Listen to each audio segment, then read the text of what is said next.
kitabu wa Efeso 4 mstari wa 32.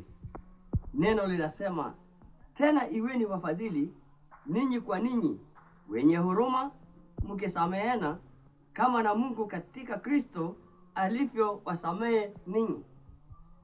Jinsi ninapofundisha wiki nyingi zilizopita, neno la Mungu likasema Yesu mwenyewe akatoa nafasi ya msamaha pale msalabani. Alipoangikwa msalabani, yeye akasema, Baba uwasamehe kwa sababu hawajui waitendalo. Neno leo linatuambia ninyi iweni wafadhili kwenye msamaha. Msamaha mara nyingi, yule mwana mpotevu pia tunaambiwa alisamehewa. Alipoharibu mali yake na baba yake, mali ya baba yake, baba alipomuona anarejea alimsamehe. Wacha tuende polepole. Neno la Mungu linatuambia Yesu alipotoa room ama nafasi ya msamaha, tukaachiwa hivyo hivyo. Upendo wa Mungu kwetu sisi ni agape. Neno likasema sameaneni, msamehe na hata mwenzako. Mke wako akikukosea, msamehe. Mume wako akikukosea, msamehe. Mtoto wako akikukosea, msamehe. Neno likasema pasipo msamaha nini litafanyika? Pasipo msamaha, kuna watu wakiombwa msamaha wanakataa. Pasipo msamaha, point number 1, pasipo msamaha utukufu wako na Mungu linapotea. Sikia, utukufu wako na Mungu linapotea. Kuna jinsi utukufu wa Mungu lingedirika, lingeonekana ndani yako, lakini pasipo msamaha utukufu wako na Mungu wako litapotea. Namba 2, uhusiano yako na wengine linapotea iwapo au wasamehi. Hata Wakristo wako pale, majirani yako pale vitongojini mlipo, usiposamehe mtu, uhusiano yako na wengine linapotea. Ndugu mpendwa, tunapaswa kutoa nafasi ya msamaha. Tunapaswa kuonyesha walimwengu nafasi ya msamaha. Point number 3, pasipo msamaha na upendo itapotea. Pasipo msamaha upendo lako linapotea. La kwanza nataka niongee juu ya pasipo msamaha na upendo. Itadhuru afya yako. Usipowasamehe wengine, utakapokutana barabarani, pale sokoni, pale nyumbani, na hata mahali popote penye utakutana na mtu ambaye haukumsamehe, mambo yenu litaanza kuharibika. Mawazo yenu litaanza kuharibika. Nimesema afya yako inaharibika. Wacha nikueleze ni kwa nini nimesema hivyo. Point huo, pasipo msamaha upendo wako itadhuru afya yako. Pasipo msamaha, usiku unapolala utastuka. Ukikutana barabarani utastuka kwa sababu haukuruhusu msamaha mahali pale.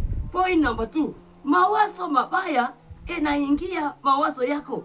Usiposamehe wengine, utaanza kuwaza, utaanza kusema, na huyu Cherotich alinifanyaje, na huyu baba alinifanyaje, na yule mke wangu alinifanyaje, na yule baba alinifanyaje, na yule jirani alinifanyaje. Mawazo mabaya yanaingia machoni pako. Mara nyingi nimewaona hata waumini pale kanisani, badala ya kusalimiana, unasalimu huyu, ukifika huyu uliyekosana nayo unamruka ama unamwepa.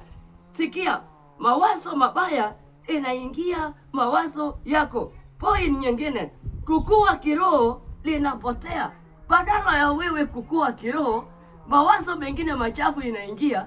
Kukua kwako, mti ukua, mnyama ukua, mwanadamu ukua, na hata kukua kwa neno la Mungu kiroho linapotea. Sikia, neno likasema, point number 4, imani yako linapotea. Usipomsamehe mtu pia, imani yako linapotea. Wewe unaanza kuamini vitu vingine. Sijui huyu angepotea. Sijui ningetoroka dunia hii. Sijui ningejificha wapi. Sijui niame wapi. Sijui nipotee wapi. Hata kama hiyo ndio kanisa siendi. Imani yako linapotea. Nyingine, upendo una msamaha. Kitabu cha Wakorintho 13:1 mpaka mstari wa 10. Upendo uvumilia. Upendo hauna choyo. Upendo hauna mambo mengine. Upendo ulio kamili ni upendo wa Yesu, upendo wa agape. Yeye amesema pendaneni ninyi kwa ninyi, iweni wafadhili wema ninyi kwa ninyi. Tutoe room ama tupeane nafasi ya msamaha, tupeane nafasi ya kusamehe. Sikia vile neno linasema, mawazo mazuri itaingia ndani yako. Unaposamehe mwingine, mawazo mazuri inaingia ndani yako. Ukisamehe mwingine, hata usingizi usiku linaingia vizuri. Ukisamehe mwingine, hautakuwa na moyo wa kustuka. Ukikutana kwenye jamaa, ukikutana kwenye sokoni, wewe una huru, wewe umefunguliwa. Msamaha ni dawa ya makosa. Upendo wa Mungu kwetu, alijitoa msalabani, akafa kwa ajili yangu, akafa kwa ajili yako, ili tupate ondoleo la dhambi. Msamaha ni dawa ya makosa. Utakaposamehe mwingine, milango zako zitafunguka, utukufu wako na Mungu litainuka. Unaposamehe wengine, unapoomba, unaomba mawasiliano ambalo lina kibali machoni pa Bwana. Unaposamehe wengine, na hata shughuli zako kikazi, bahali utaingia, utakuwa na amani, utakuwa na amani na watu wote. Kwa hivyo Mungu akasema pale msalabani, wasamehe Baba, maana hawajui walitendalo. Ungelichukua neno hili, uweke kwenye mawazo yako, uwasamehe wengine, uwasamehe na hata washirika. Labda hata kuna mtoto aliyepachika mimba, mtoto wako, wewe unaanza kukasirika, wewe unaanza kusema ningelipata, ningeumauma, ningelipata, mpaka hata unaanza kumuita jina. Msamehe. Mama na baba mmepitana kwa ajili ya watoto. Mtoto pengine alipata mimba, wewe unaanza kulemea mke wako, unamwambia ulilala wapi?